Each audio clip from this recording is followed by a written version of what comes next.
এটা হচ্ছে বিশ্বের সবচেয়ে উঁচু নামাজের জায়গা।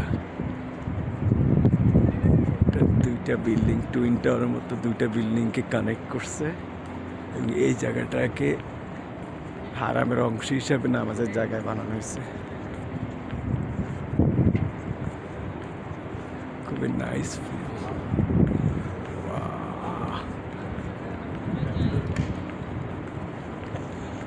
মাশাআল্লাহ।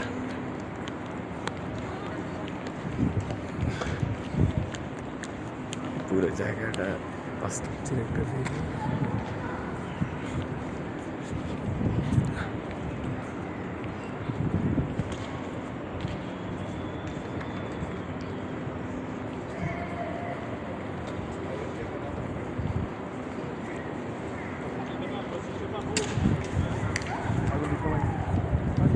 কি